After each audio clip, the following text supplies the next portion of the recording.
there's just certain truths that can't be denied. Once they're spoken, you can't unknow it. What is up, you guys? I've been looking forward to literally making this video for such a long time. And by such a long time, I mean since Wednesday. But it's just been on my mind because when I have a video idea, I want to make sure that I have like everything.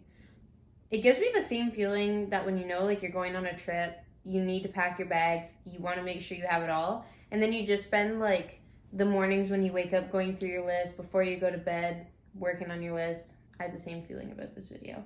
So of course, here's my list. I might reference this every so often, but just know that it's because I want this story to make sense. Let's talk about going from an atheist family with like zero beliefs in God or religion and literally becoming someone that references God and prays to God like 5 to 7, maybe 20 times a day, which I think is completely crazy. So my mom had zero beliefs, and the whole rest of her family also had zero beliefs on that side. My dad had zero beliefs, but did believe in the universe. So to some degree would reference that in like his teachings to me and stuff like that. And then my grandmother on my dad's side was like a complete believer for such a long time, spoke of it, but was more religious. First off, I just want to start by explaining the difference between God and religion. So religion was originally invented to indoctrinate and control people. And so there's certain aspects of religion that is very, very controlling. So I just want to reference these two things and make them feelings for you. With religions, there's certain things that go against that little intuition inside of you. I don't even know if I should say this, but I'm just going to go ahead and say it because I want to be transparent and open.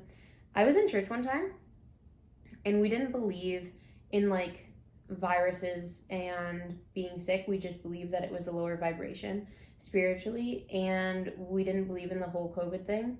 But at our church, we were wearing masks, sanitizing things, and wearing gloves. So to me, that literally encapsulates why I think religion is kind of fucked up sometimes. Because why are we doing these things that go against our beliefs? Also, in some religions, like it's okay to have sex with children. And it's by God's doing that is a reality. And so if I can describe this feeling, it gives you the ick. Like there's something wrong. You're not following your intuition. You're not in touch with you. And you know it because it just feels like it's out of alignment. On the other side of things, when you're actually believing in God and praying and you're in the energy of Creator, that feels like love. That feels like joy, bliss, alignment, flow state, the feeling of meditation, being at peace. All of those feelings that are really, really those high vibration feelings is congruent with God and God energy. And you can say source, you can say universe. Any of these terms that are referencing a greater power, even if you would take all of the religions and put them together and look at like the foundational things, there's just certain truths that can't be denied. Once they're spoken, you can't unknow it. And it's similar to going down a rabbit hole, and once you pick like the red or the blue pill, you just keep going. Once you've been red pilled and you've heard truth, you literally can't unhear it and you can't unknow it. So there's a lot of these truths that are amongst many religions, and all of them come basically back to the same truths, but some of them have some junk in them, and some religions have more than others. No shade to you. No shade to you. That's not my goal. My goal is just being logical and just assessing it and just being honest and truthful, because I wish I would have had someone that would be able to sit in front of me and explain to me the no bullshit type of approach to all of this. That way I didn't have to spend all of these years learning. So let's rewind all the way back to when I was a kid.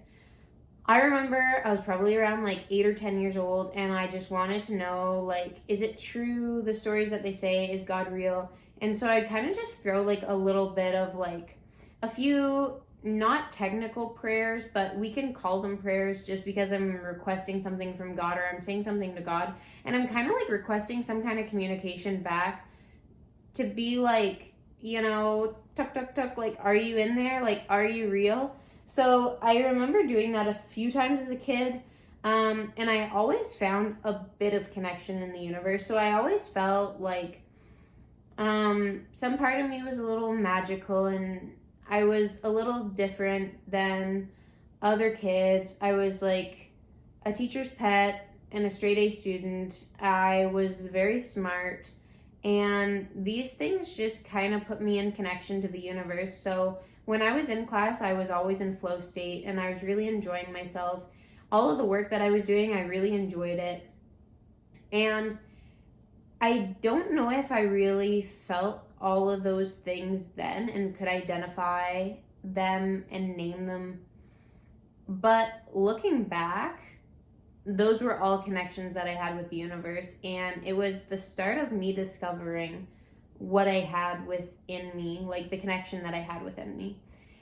And then I remember during high school, I was definitely starting to go down the wrong path, starting to hang out with people that were negative influences. And I remember having clairaudience at this point. And what I think is really crazy is that clairaudience is the last of the psychic abilities to develop.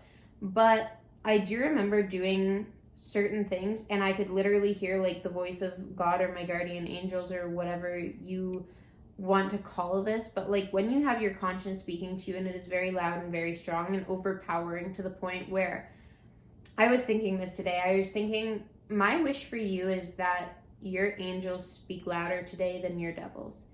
And I remember when I was in high school, there was just the voice of God that was speaking to me, and I was in a situation where I was like hanging out with people that were drinking and driving, and I was in the car with them, and I remember I was like doing drugs, and I had this thought that I just couldn't get out of my head,